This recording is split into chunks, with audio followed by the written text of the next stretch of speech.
तो अभी अभी जस्ट डे ख़त्म हुआ है इंडिया वर्सेस इंग्लैंड का एंड वी आर 359 फॉर 3। किसी ने एक्सपेक्ट किया था कि इंडिया 359, किसी ने एक्सपेक्ट, किसी को लगा था इंडिया 250 भी मारेगा? लेकिन आई थिंक आज जिस दिन था गजब चीज़ें होने का। किसी ने एक्सपेक्ट नहीं किया था कि हेडिंगली लीड्स में विकेट ऐसी होगी जो मतलब बैटिंग के लिए ईजियर हो जाएगी, फ्लैटन हो जाएगी। ऊपर से जो वेदर है जो पिछले कुछ दिनों से हो रहा था वो भी किसी ने एक्सपेक्ट नहीं किया था कि इतनी धूप निकलेगी वहाँ पर। मेरे हिसाब से इन अ वे थोड़े से इंग्लिश वाले भी लगे कि यार ये पिच थोड़ी फ्लैटन हो गई है क्या, लेकिन मेरे हिसाब से पिच बैटिंग फ्रेंडली तो होने ही वाली थी। आई डेंट आई मुझे लगता है कि इन्होंने एक्सपेक्ट किया था कि पहले दिन पर बॉल बहुत हिलेगा तो हम पहले ही इंडिया को आउट कर देंगे, और बैटिंग तो वैसी पिच थोड़ी सी हमने फेवर में बनाई है और जाते आगे आगे जाके बैटिंग वैसे भी बेटर होगी। आई डेंट थिंक इन्होंने एक्सपेक्ट किया था कि आज बॉल हिलेगी लेकिन बैटिंग पहले ही बेटर हो जाएगी, और जो हो गई। और ऊपर से जो इंडियन बैटर्स ने जो एप्लीकेशन दिखाया, वो वो I think they didn't expect कि इतना अच्छा एप्लीकेशन वो दिखाएंगे, और उनके बॉलर्स भी थोड़ा ऑफ द मार्क थे मेरे हिसाब से। पेसर्स में मैं देखूं तो बेन स्टोक्स बेस्ट था, मतलब तुम फिगर्स भी निकाल लो, तुम ऐसे भी बात कर लो। बेन स्टोक जब भी बॉलिंग करने आ रहा था ऐसा लग रहा था कि कुछ तो बैटर्स से क्वेश्चंस पूछ रहा है, कुछ ना कुछ हो रहा है। बैटर्स भी फुल्ली कंफर्टेबल नहीं है उसको खेलने पे, और वो जायसवाल के विकेट पे हुआ था। बॉल थोड़ा सा ड्राइवेबल लेंथ था लेकिन वॉबल से डाला उसने और सीधे टॉप ऑफ ऑफ पे लगा, और मतलब ग्रेट डिलीवरी उसको कहते हैं जिस पे जायसवाल आउट हुआ। मेरे हिसाब से मैं केएल राहुल को कॉल आउट करूँगा। उसने 42 मारे, बड़ा अच्छा स्टार्ट दिया, लेकिन यार तुम जिस बॉल पे आउट हुए, कमेंटेटर्स कह रहे थे, क्योंकि मैं जियो पे देख रहा था क्योंकि मेरे पापा टीवी देख रहे थे, तो कमेंटेटर्स कह रहे थे कि भाई वो क्या होता है कि अगर वो full face of the bat से नहीं खेलता ना तो शायद आउट नहीं होता। नहीं भाई, जिस बॉल जिस लेंथ पे बॉल आई थी, जिस एरिया में बॉल गिरी थी, अगर वो full face of the bat से नहीं करता तो एक तो पहले वो उस बॉल पे वो करता है कि फिर तो तुम छोड़ ही रहे हो ना बॉल को। लेकिन वो छोड़ने के लिए जा ही नहीं रहा था, तब भी मुझे लगता है एज होकर आउट। वो भी इतनी बाहर की बॉल को भाई भैया एज करने जा रहे हैं यार, इतनी, वो भी full face of the pad, बिल्कुल ऐसे कि पता नहीं शॉट मारेगा चौका। देखो उससे पहले एक दो बॉलें थी जिस पे राहुल के सेम शॉट थे, लेकिन वो ऐसे थे कि वो इतनी बाहर थे ना कि उसने उस पर अपना बिल्कुल किचन सिंक थ्रो कर दिया, और उसको पता था कि भाई मोस्ट लाइकली वो कैच नहीं होगा जो जो उसने किया। वैसे मैं ओवरऑल कहूँगा स्टार्टिंग में क्रिस वोक्स अपने स्टार्टिंग के स्पेल में जो उसने ओपनिंग ओवर्स डाल रहा था उसमें थोड़ा ही वॉज लुकिंग वेल। मेरे हिसाब से what went against them was कि ब्राइडन कार्स को पहले दे देना। देखो ब्राइडन कार्स एक चीज़ उसमें है कि वो एंगल से बॉल लाता है तो वो थोड़ा सा बैट्समैन को ट्रबल करता है, और वो दिख रहा था जायसवाल पे, वो थोड़ा सा क्रैम्प अप हो रहा था उसके बॉल पे, थोड़ा सा बाउंस ज़्यादा हो रहा था तो थोड़ा सा, लेकिन वो राइट एरियाज में ही नहीं डाल रहा था। क्योंकि एक तो ब्राइडन कार्स आपका ओपनिंग बॉलर नहीं है ना। जॉश टंग जनरली न्यू बॉल के साथ डालता है, तो इन्होंने जॉश टंग को इसलिए नहीं डाला क्योंकि उनको लगा कि जॉश टंग की उतनी रही नहीं है, मे बी शायद नेट्स में भी रिदम में नहीं होगा, तो उसको वन चेंज लाते हैं क्योंकि मे बी शायद तब तक कुछ विकेट्स गिर जाए, बैट्समैन तो प्रेशर में हो गई। लेकिन ब्राइडन कार्स ने हर जगह बॉल डाल दी, वो एक कंसिस्टेंट चैनल में नहीं ला। एक चीज़ तुम वोक्स की कहोगे एटलीस्ट उसके फर्स्ट स्पेल में वो एक चैनल में रहा था। और मेरे हिसाब से स्टोक्स ने एक गलती की जायसवाल की बैटिंग के साथ कि उसने, उसको लगा कि भाई जायसवाल ना बीच बीच में कट के ले जा रहा है, तो मैं ना फील्ड वैसी सेट करूंगा कि फील्डर लगा दूंगा कि वो कट पे जाए आउट हो जाए। लेकिन यार वो उतनी बार कट के लिए नहीं गया था जिसपे कि आप अपनी फील्ड चेंज करके कट के लिए लगा दो।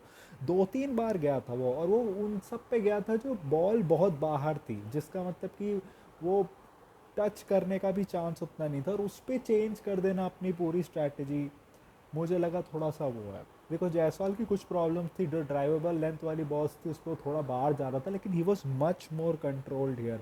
इधर उसको रियलाइज़ हुआ कि यार ये मेरी वो साउथ अफ्रीका वाली नहीं चलेगी कि जो भी ड्राइवेबल बॉल है उस पर मैं जा रहा हूँ। तो कुछ कुछ हुए जिस पे लगे कि क्लोज है क्या है, लेकिन ओवरऑल ठीक था।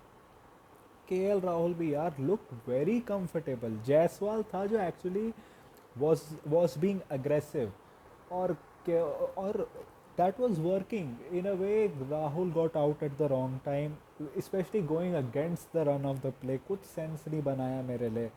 मेरे हिसाब से वो चीज़ नीडेड नहीं थी. आप इतना अच्छा करो, एटलीस्ट 50 मार के तो जाते, क्योंकि यार पिच फ्लैटन हो गई है, तुम्हारी टेक्निक अच्छी दिख रही है. Even on the easiest day and on your best day where you're looking at your technically best, you still score 42. इसलिए तुम्हारी एवरेज 33 रहती है. भाई तुम 40 तक जाओगे कभी? कि दिन अच्छा है, पिच अच्छी है, तुम टेक्निकली एफिशिएंट लग रहे हो यार, उसमें भी तुम 42 पे आउट हो जाओ, वो भी एक नथिंग बॉल पे. ऐसा नहीं था कि वो राहुल को प्लान करके नहीं डाल रहे थे कि बाहर, लेकिन वो बेसिक प्लानिंग होती है और उसको तुम लोग आराम से छोड़ रहे थे भाई. मुझे फर्स्ट टेस्ट याद आ गया जिसमें जिसमें केएल और यशस्वी इतने आराम आराम से बॉल को छोड़ रहे थे. बात है कि इधर इन स्विंग उतनी नहीं दिखी यार. इन स्विंग एक तो दिखी, तो वो उतना ट्रबल नहीं किया उनको. मतलब इन वे ऐसा भी लगा कि इंग्लैंड बॉलर्स ने स्ट्रेट तो डाली ही नहीं उतनी बॉल्स. उन्होंने स्ट्रेट डाली नहीं, उतना उतना चेक ही नहीं किया कि शायद में भी बॉल को स्ट्रेट डाल के देखते थोड़ा अंदर जाएगा, क्या होगा, एज वेज लग जाए, कुछ हो नहीं. उन्होंने एक चीज़ करी, यशस्वी जायसवाल को उन्होंने वो लेग स्टंप पे डालने वाला प्लान किया, जो चल भी रहा था क्योंकि जायसवाल स्ट्रगल कर रहा था उस पर. और उन्होंने लेग स्लिप भी लगाई हुई थी. मुझे लग रहा था कि यार जायसवाल थोड़ा सा येड़ा है, लेग स्लिप लगी हुई है, तो वो क्यों जाना है तुम्हें वो पीछे वाले शॉट पे. साई सुदर्शन ने भी यही किया. साई सुदर्शन मुझे ऐसा लगा वो अपने डेब्यू पे नर्वस था. वो हर बॉल पे कुछ ना कुछ शॉट ट्राई कर रहा था और इवेंचुअली चौथी बॉल पे यार लेग स्टंप का फील्ड लगा, उस पर आउट भी हो गया वो, which was truly a nothing ball. Plan से उन्होंने बॉल की, लेकिन but it was an such an obvious plan कि तुम्हें पता है इन अ वे बंदे का डेब्यू है, पहली इनिंग्स है, इंग्लैंड में है, I think you should give him leave and I will give him leave. दो आई थिंक के L Rahul and Sai Sudarshan will be disappointed. अगर तुम इस पिच पर लग जाओ तो रन आएंगे. मेरे हिसाब से शोएब बशीर को जो हमने ट्रीटमेंट दी, हमने एंड में आके पंत ने कुछ कुछ शॉट्स मारे, बीच में गिल ने एक दो मारे थे, लेकिन इन a way I get it, क्योंकि उनको एसेंशली था कि यार हमें विकेट लूज़ नहीं करनी है क्लस्टर्स में. क्योंकि एक तो ये है कि आपके पास बड़ा नया बैटिंग लाइनअप है, ऊपर से ये कि विकेट्स क्लस्टर्स में चले गए, पिच भी फ्लैट है, अगर हमने कम रन्स मार दिए तो क्या होगा, ये एक क्वेश्चन रहता है. तो वो भी है. इन अ वे मैं कहूँगा कि हम लकी है कि हमने इतने मार दिए कि हमारे न्यू बॉल आने से पहले भी 300 रन हो गए हमारे, 300 प्लस हमने कर दिए थे. तो आप ये कह सकते हो कि था कि 300 प्लस हमने कर दिए, तो मतलब इट्स गुड. लेकिन यार मेरे मेरे हिसाब से थोड़ा और अटैक कर सकते थे. इसका मतलब मेरा अटैक का मतलब ये नहीं कि चौके छक्के मारो, लेकिन एटलीस्ट सिंगल डबल ट्राई करने की कोशिश करो. जो मुझे लग रहा था कि बहुत बार ना they were defending. Shoaib Bashir was also good in his lines. मतलब वो ऐसी लाइन डाल रहा था ना जिसमें कि बैट्समैन थोड़ा हो जाए कि यार क्या मैं इस पर जाके शॉट मार सकता हूँ, ऐसा ना हो कि बॉल खड़ी हो जाए, क्या इस पर पता नहीं मैंने शॉट मारा, बॉल थोड़ी सी टर्न हो गई. उसकी बॉल थोड़ी थोड़ी टर्न कर रही थी बीच बीच में, जब थोड़ा सा रिवर्स स्विंग मिला था बॉल को. क्रिस वोक्स भी रिवर्स स्विंग उसको बड़ा मिल रहा था, पता नहीं बॉल इधर से अंदर जा रही थी, उधर से बाहर जा रही थी, और वो कुछ ओवर तक हुआ. लेकिन उसके बाद बॉल थोड़ा डाई डाउन कर गया मेरे हिसाब से, और सही टाइम पे कर गया, क्योंकि स्टोक्स का स्पेल ख़त्म हो गया. इन अ वे स्टोक्स ने ओवर कितने डाले, 12-13 ओवर डाले. इन अ वे यू एक्सपेक्ट कि जो तुम्हारा ऑलराउंडर है वो इतने ओवर तो तुम्हें दे ही दिन में. लेकिन जो स्टोक्स है वो जिस मतलब कि जिन स्पेल्स में वो डाल रहा था वो 12 ओवर बहुत लंबे स्पेल्स थे. स्पेशली जो स्टोक्स की फिटनेस रही है, वी डोंट नो कि उसकी बॉडी को कितना इफेक्ट पड़ेगा उससे. वो भी वो फुल पेस पे डाल रहा था. जायसवाल को जो बॉल हुई थी वो 140 के ऊपर गई थी. You don't really know. In a way ये भी था कि उस फेज में आई कैन अंडरस्टैंड कि क्या था कि इंग्लैंड को क्या करना था कि हमें ज़्यादा रन नहीं देना है, और वो इन अ वे हो रहा था. लेकिन इंडिया को भी क्या था कि हमें विकेट नहीं देनी और हम रन्स ना एक फेयरली गुड गुड टिक पे स्कोर करें, जो उन्होंने ठीक ठाक करे थे. थोड़ा सा लो था लेकिन ठीक ठाक था. तो दोनों अपना पर्पस तो कर ही रहे थे. एक चीज़ थी कि I think they did expect कि बॉल थोड़ा ज़्यादा रिवर्स होगा और उससे हम शायद विकेट ले लें, जो हुआ नहीं. ऊपर से उनको लगा कि न्यू बॉल है, ले लेते हैं, जो थोड़ा सा मेरे को लगा डेस्परेशन वाला मूव था, क्योंकि 10 ओवर बचे, लेकिन 10 ओवर में अगर तुम्हारे पास एंड में आ जाए तो बैटिंग टीम पूरी वो हो जाती है, क्या कहते हैं कि उनका मोरल डाउन हो जाता है, पता नहीं फिर जल्दी आउट हो जाए, तो वो नहीं हुआ। ऊपर से आई थिंक वो जो स्टोक्स ने पहला रिव्यू लिया था जायसवाल के अगेंस्ट, वो इतनी मतलब आउटसाइड लेग थी, पता नहीं क्यों लिया उसने वो, और वो लगा फ्रस्ट्रेशन के लिया, इसलिए उसके बाद तुमने देखा वो पंत का जो बट बिफोर विकेट था उस पर नहीं लिया।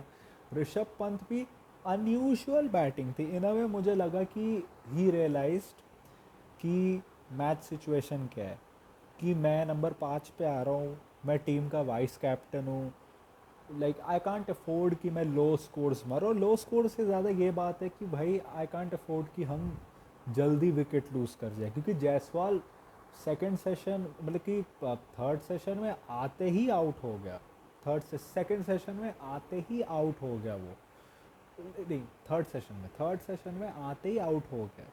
तो इन वे उसको था कि यार मेरे ऊपर रिस्पॉन्सिबिलिटी है कि यार पार्टनरशिप रखते हैं, क्योंकि पिच में ज़्यादा कुछ हो नहीं रहा, मैं अननेसेसरी आउट हो जाऊँ, बैटिंग टीम पे प्रेशर पड़ जाएगा, करुण भी नया नया आया है, तो पता नहीं क्या होगा। और इन वे थोड़ी अनयूजुअल थी, आई थिंक अनयूजुअल तुम कह सकते हो, क्योंकि उसका जो स्टाइल है डिफेंस करने का, ऐसा लग रहा था कि उस करना है डिफेंस नहीं करना है। दो मुझे लगा कि बीच बीच में थोड़ा सा वो जो फ्रस्ट्रेशन हो रही थी उसको, कि बीच में कभी ऐसे वो पुल मारने का ट्राई कर रहा है, तो कभी फिर वो उसने बशीर को वो शॉट भी मारा जो हवा में था, मुझे लग रहा था जैक क्रॉली कैच कर लेगा हेड जैसे, लेकिन क्योंकि शॉट भी तो वियर्ड था कि कोई वेट ट्रांसफ़र नहीं, वो ऊपर मार दिया आपने, लेकिन ग्लैडली बच गए। फिर वो एक और शॉट था जिसमें हवा में मुझे लगा कि आउट हो गया वो फील्डर पे, लेकिन वो उतने मतलब कि टो एंड से गया तो उतना हुआ नहीं। फिर उसने जो 50 मारी, वो जो शॉट मार के मारी उसने स्कूप, उस पर टो एंड लगा, चौका हो गया। फिर उसने लास्ट ओवर की पहली बॉल पे वोक्स को छक्का मारा, जो स्टार्टिंग में स्टोक्स को चौका मारा था। ऋषभ पंत जैसा बैट्समैन तो भाई हार्ट अटैक हमेशा देता है, लेकिन आई एम ग्लैड ऋषभ ने 50 मारी, क्योंकि this is back to back 50s। उसने ऑस्ट्रेलिया के अगेंस्ट मारी थी सेकंड इनिंग्स में 61 ऑफ 33, इधर 50 मार दी। अनयूजुअल, क्योंकि आई थिंक इन अ वे बीच में लगा कि he was trying to curb his instincts, but I think Rishabh Pant is realising his game and his responsibilities, और इस बार ऐसा लग रहा है कि मैनेजमेंट उसको प्रेशर नहीं कर रहा, वो खुद देख रहे हैं कि मुझे क्या करना है। आई होप जस्ट वो इसमें इतना ज़्यादा ना घूम जाए कि अपना गेम भूल जाए, क्योंकि एक चीज़ बीजीटी में भी बहुत ट्रबल की थी, वो जो पीछे भाई लेग स्कूप मारने की कोशिश, भाई तू अगर सामने खेलेगा तेरे पास सारे शॉट हैं, तू सामने खेल, छक्का ही होगा। वो मुझे लगता है वो वोक्स वाला छक्का था, रिस्की था, क्योंकि लीड्स की बाउंड्रीज बड़ी होती है, वो आउट भी हो सकता था। भाई तुम सामने सामने छक्का मारो ना, वो स्टोक्स को जो चौका मारा था तुमने सामने, क्योंकि कोई चांस ही नहीं कि तुम उस पर आउट हो। तुम वो बॉलों को पीछे मारने की, बीजीटी में कीड़ा हुआ है तुम्हारे लिए, और वो जाना चाहिए मेरे हिसाब से। मुझे देखना है कि कल क्या होता है, क्योंकि कल मॉर्निंग होगी, पता नहीं कंडीशंस कैसी हो, तो हम जल्दी एक दो विकेट लूज़ भी कर सकते हैं। एक दो विकेट लूज़ कर गए तो उसके बाद करुण और जडेजा है। Jadeja has been like consistent in England for at least like last tour में, तो आई थिंक प्रॉब्ली हमारे हाईएस्ट रन स्कोरर था, one of our highest run scorer, I think third highest run scorer वही थे के राहुल और रोहित शर्मा के बाद, तो वो है। करुण के पास बेस्ट चांस है इन अ वे, क्योंकि अगर कल शुभमन और पंत खेल गए थोड़ी देर और बॉल फिर से मतलब कि सॉफ्ट हो गया, तो करुण के पास इससे बेटर अपॉर्चुनिटी नहीं होगी कि वो आके रन्स मारे। मुझे लग रहा था कि करुण नंबर 3 पे बैटिंग करेगा, क्योंकि जिस तरीके से प्रैक्टिस में ऐसे 200 उसने नंबर 3 पे मारा, फिर उसके बाद वो प्रैक्टिस भी उसको नंबर 3 पर ही ऐसा लगा था ओपनर्स के साथ करा रहे हैं। लेकिन I think they probably saw कि साई ज़्यादा नेचुरल नंबर 3 का प्लेयर है, ऊपर से लाइक यंगर टैलेंट है, नंबर 3 पे उसको बैक करता है, क्योंकि करुण नायर नंबर 6 पे है। In a way it also gives him the best chance to succeed, क्योंकि नंबर 6 पे आ रहा है, तब तक अगर सेकंड न्यू बॉल अगर नहीं आई तो in a way he has the best phase. अगर सेकंड न्यू बॉल आके थोड़ा सा फेस क्रॉस हो गया तो है।